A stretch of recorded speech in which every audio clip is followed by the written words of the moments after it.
अब सैलरी और कमीशन अगर पार्टनर को देते हैं तो कैसे कैलकुलेट करेंगे? सैलरी कैलकुलेट करना आपको इजीली आता है। कैसे आता है? अगर मैं आपसे पूछूं कि एक्स को सैलरी दी जाती है 2000 रुपीज पर मंथ, तो पूरे साल की सैलरी कितनी होगी? 12 करके इंटू 24,000। 4। मैं कह दूं अगर आपको वाई को सैलरी दी जाती है 4000 पर क्वार्टर, ठीक है, तो पूरे साल की कितनी हो जाएगी? How many quarter in a year? 4। 4, तो 4 से मल्टीप्लाई कर दोगे, then you will get the amount हाँ 15,000। अगर मैं हाँ। बोल दूं जेड को सैलरी दी जाती है 10,000 rupees on half yearly basis, तो पूरे साल की कितनी होगी?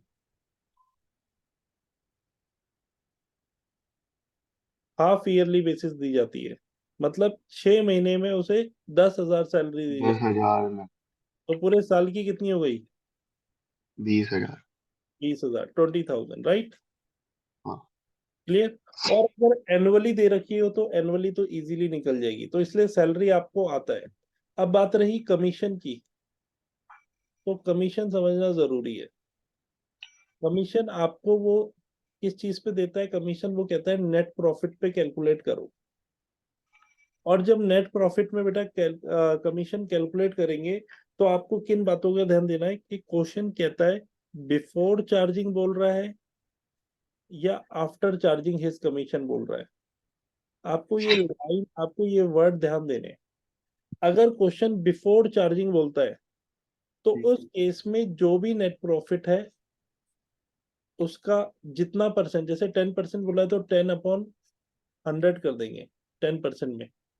और अगर आफ्टर बोला हो तो क्या करेंगे? इंटू 10 डिवाइडेड बाय 100 में उतनी परसेंटेज ऐड कर देंगे।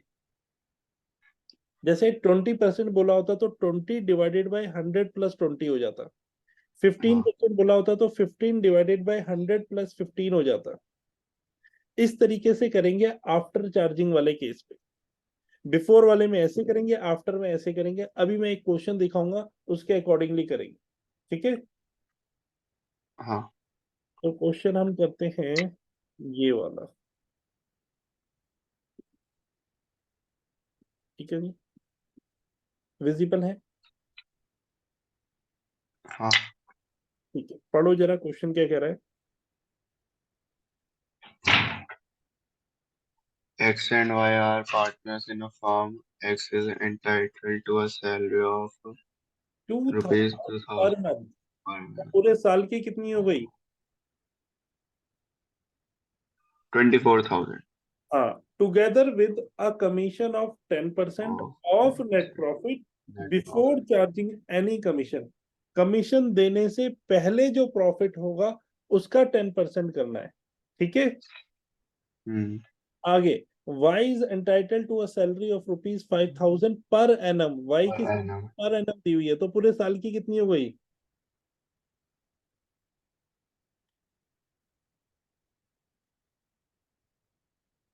भाई 5,000 ही तो हो गई। पर एनम का मतलब साल की हाँ। दे रखी है, उसे क्या पूरे कैलकुलेट साल। कैलकुलेट करने की जरूरत है? पूरे साल की वैसे ही दे रखी है, तो आपको कुछ भी नहीं करना। साथ में क्या रखा है? Together with a commission of of 10% of net profit after charging all commission. सारी कमीशन देने के बाद जो प्रॉफिट आएगा उसका 10% बोला है। अब वो कहते हैं net profit before charging any commission for the year 2002 was 55,000। सिर्फ कमीशन देने से पहले का प्रॉफिट बता रखा है 55,000। तो हमने पीएनएल अप्रोप्रिएशन अकाउंट बनाया। हमें हाँ। ये पता है कि सैलरी जो देनी है, एक्स को देनी है 24,000, 2,000 पर मंथ के अकॉर्डिंग 24, और वाई को देनी है 5,000। और एक्स और वाई को कमीशन भी देना है, लेकिन कमीशन देने से पहले का प्रॉफिट हमें बता रखा है 55,000 है। हमें तो ये वाला प्रॉफिट जानना है ना, ये वाला प्रॉफिट। ये वाला प्रॉफिट कब आता है? सैलरी देने से पहले का प्रॉफिट क्या होगा? पहले। कितना होगा? अगर सैलरी देने के बाद का प्रॉफिट है 55,000, तो सैलरी से पहले का प्रॉफिट कितना होगा? क्या करेंगे, कैसे निकालेंगे?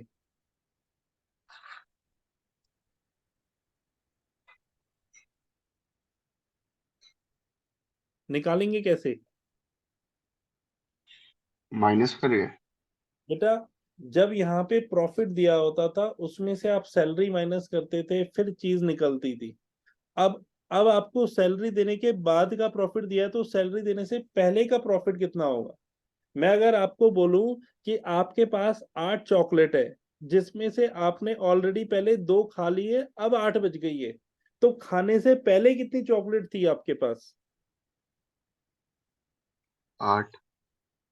8 चॉकलेट तो अभी है, और आपने ऑलरेडी 2 चॉकलेट खा चुके हो पहले से, तो खाने से पहले कितनी रही होगी कि जो अब 8 बज गई है? 10 10।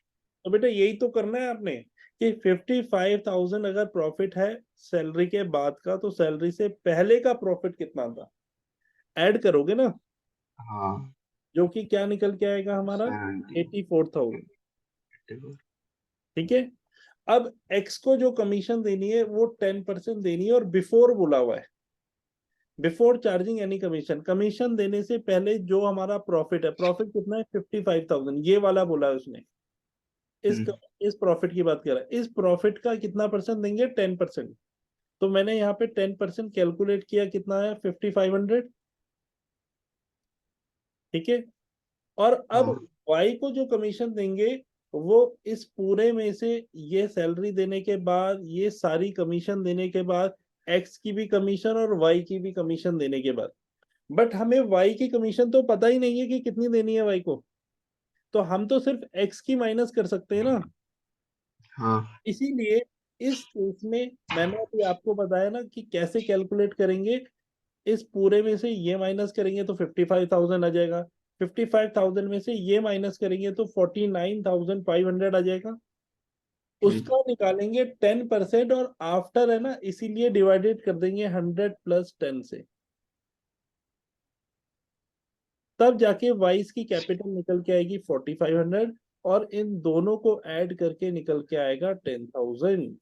ठीक है।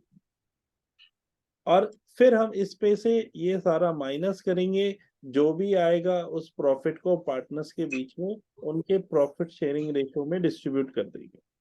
कितना आ रहा है बताओ? 55 में से ये 10,000 माइनस किया, 45,000 आया। उस 45,000 को उनके प्रॉफिट शेयरिंग रेशियो में डिस्ट्रीब्यूट कर दो। क्या क्वेश्चन में प्रॉफिट शेयरिंग रेशियो दे रखा है? नहीं। नहीं। तो कैसे बांटे? अगर कुछ नहीं इक्वली। तो इक्वली बांटेंगे।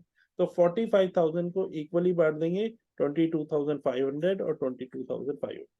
समझ में आया या नहीं आया? हाँ।